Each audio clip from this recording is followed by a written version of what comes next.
Good day. Grand rising, rather. And a good day too.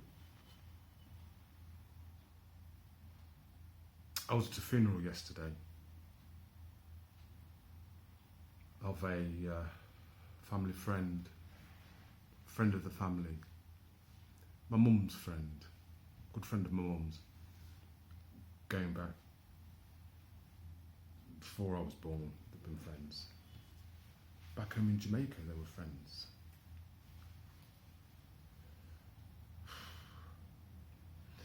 The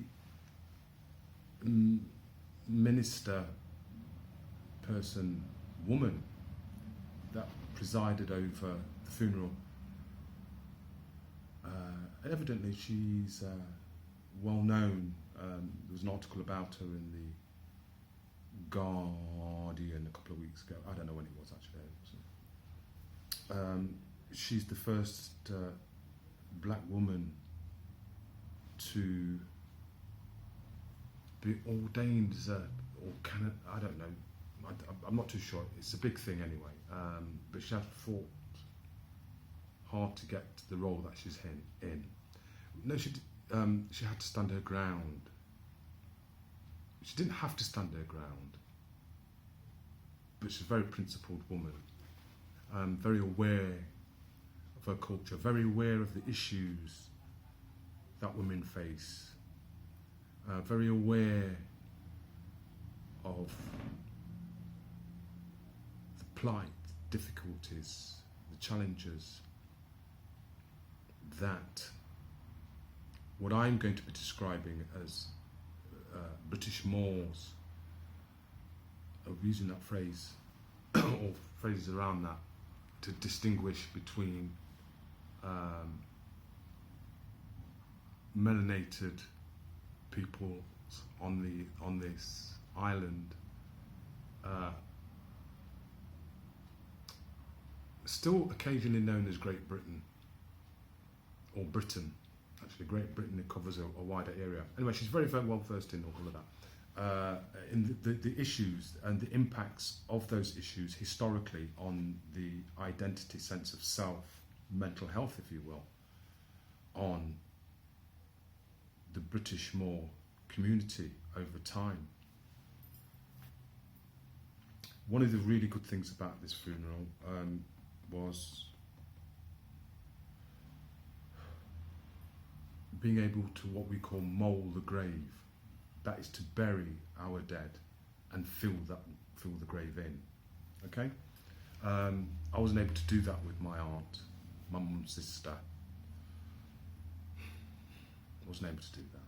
Weren't allowed to do that. Weren't allowed to do that because there were restrictions. But it was good to be able to do that again, to be reacquainted, to do those things that are important to the culture of British Moors. Within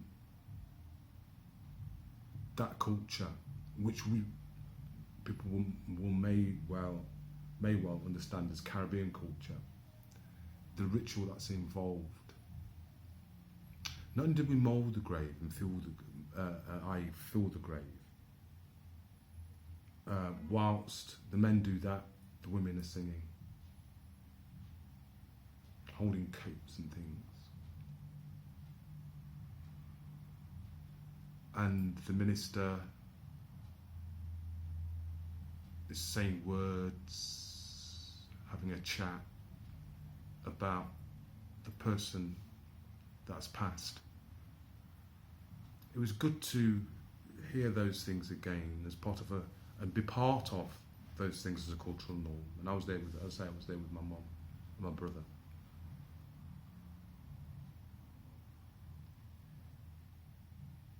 It also reminded me of the journey that I've been on since lockdown.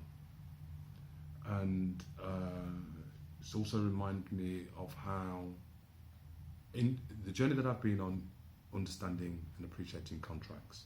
I don't want this to be long, all right, 5 minutes. contracts and contracting and how they've changed. I've just seen some stuff this morning that is very reminiscent, actually, to what was going on in the 1930s. Now, I've been banging on about what was going on, how time seemed to be parallel or paralleling the times of the 1930s since before the arguments and the debates around Brexit. I was saying those are the attitudes that they were rising, and I could see it and I could feel it. And it's even more acute, the 1930s, that's just before the Second World War. On those conditions that I'm talking about are the conditions that were facing the Jews in Europe at that time. The segregation, the separation of them. Okay, that's a nice point to go where it is that I feel is important that I go. Announcement, proclamation, I've kind of made it in some respects in terms of British more. That's who I am. I am not black, Negro or coloured. I'm not Caribbean. I'm not West Indian. I'm a British Moor. How do I know that? Yes, and I do know that. I know that because I've been doing research and I understand more about why it is that I did not know what it is that I know now about being a British Moor. It's because it's been hidden, it's been covered up, it's been distorted, it's been manipulated. We all, British Moor, the English, have been lied to. And there's an abundance of evidence that supports this. Okay? So I'm just going to give you a little quick history tour. And it all begins for me in 1688, 89. 1689, 13th of February, William of Orange is coronated as King of England. King William of Orange took over what was that's been described as a vacant throne. The throne was abandoned, with that one, abandoned evidently by King James, who actually, somebody posted, I don't know where it was, or made it, that King James allegedly homosexual, deviant king, which is odd because that's the same geezer that wrote the Bible. The King James version of the Bible,